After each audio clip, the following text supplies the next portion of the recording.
Hello, everyone. Diana Rankin here, and so good to see you. I'm so glad we live. Internet is sometimes a little sketchy, and just sit here and kind of watch that circle go around and around and think, "Come on, please." So good to see you. And hello, Juliet. She says, "Hello, everyone. I hope you're staying warm and safe." Uh, It's cold out here where we are. In fact, I think it went down to -2. And I know for some of you that's not very cold. For us, that's freezing. And I talked to a woman earlier. She's in Memphis, and she said it was all ice there. We had a good foot of snow, and a lot of people got it worse than we did. So, and look, today the sun is out. You can see it coming in through the window there. So it's a beautiful snowy day. Well, it's not snowing. It's a beautiful day with frozen snow on the ground. Hello, Wendy. She says, happy Friday. And Johan, I may say your name wrong. If I'm saying your name wrong, help me out. Remind me. I'm 80 years old and I don't have the memory I used to have. And I love what one of my good friends told me. She said, well, you used to have an exceptional memory. Now you have a normal memory. So I pass that along to other people who are my age and getting concerned about their memory. So thank you. Um, Hello from Montreal. Cold day also. Montreal, I love Montreal. I haven't been there in years, but I remember how beautiful it was, except for the traffic. Did not like the traffic, but I just remember it just being a beautiful, exciting place. And yes, I'm sure it's a lot colder there than down here in Ohio. So you stay warm up there, and we'll do our best to stay warm here. Today, Phillip's wisdom is going to talk about a country's dark night of the soul.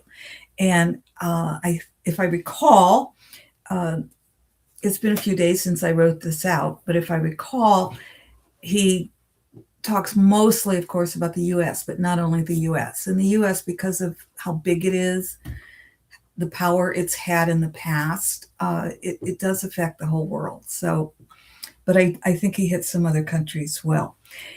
Anyway, we'll also get a message from one of my books, which is Phillip's book, My Spirit Guide. And an oracle book, you just pick it up and open to any page. And it always surprises me after all these years how this book, the pages we open to, always pertain to what we have to say.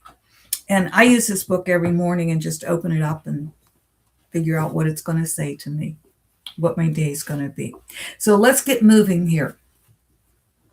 Phillip's wisdom on a country's dark night of the soul. Does a country go through the dark night of the soul?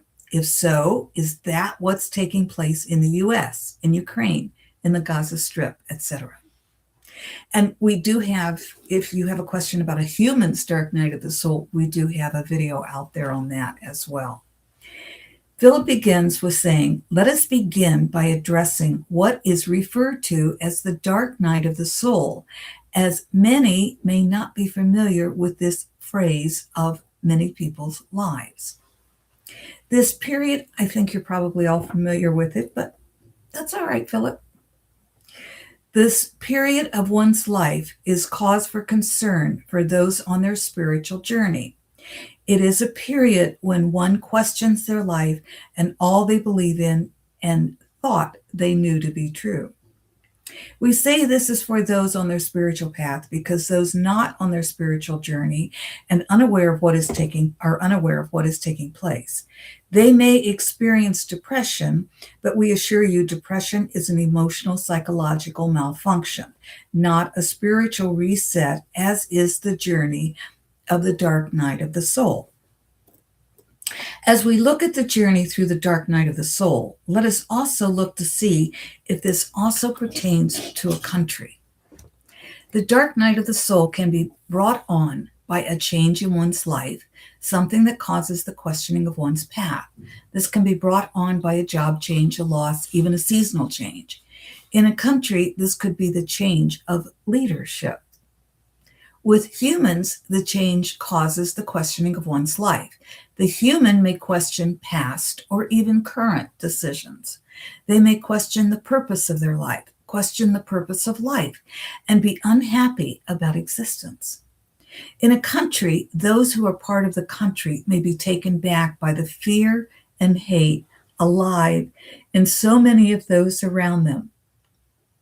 They may be surprised by how other humans are so willing to harm other humans. And I have to say, yes, yes to that. Thank you, Philip. In both cases, the individuals and many within the population of a country descend into darkness. At this time, the individual may feel lethargic and worthless. The population of the country may feel helpless and vulnerable. There may be feelings of isolation, confusion, fear, and of being alone. There may be depression, feeling of being lost, but then there will be a spark of light. Many of you have heard me talk about what I call the Irish mist or the Irish fog, and I call it that because Ireland gets some pretty heavy fog. And I always say, when we recognize we're in the fog is when we're ready to come out of it, because so often we go into that dark night of the soul and we just recognize it. And so it's when we recognize it that then it's like we're lost in the forest or the fog, and we start moving out of it step by step. Step by step. That's important because we don't run out of it. We move out of it step by step. And I always say it's like finding the porch with the porch light on, and my childhood friend is still waiting there. Okay, back to what Philip has to say. This spark does not immediately change the individual or a country. It does give hope. And hope helps both the individual and the country's population trust that there is light on the other side of the journey. And indeed, there is. For the individual, they come into greater wisdom and a greater sense of self and connection to their true self. In doing so, they experience a greater sense of happiness, purpose, and peace. For a country, they too experience a rebuilding and a building a population of greater humanity for the lives of all its citizens and its place in the world. I'm going to read those last couple of paragraphs again because I always say listen for the end of Philip's message. That's where the real beauty is, the real truth, the real love. Philip tells us that as we come out of the dark night of the soul as a country or as a person, there's a spark. And he goes on to say, the spark does not immediately change the individual or a country. It does give hope.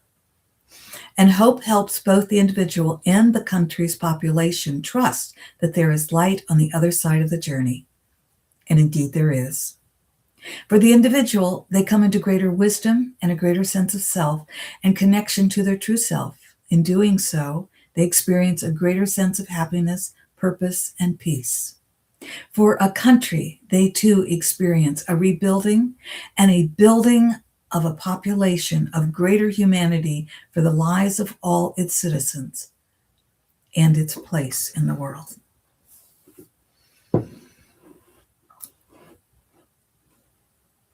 And let's see, I think this is Judy.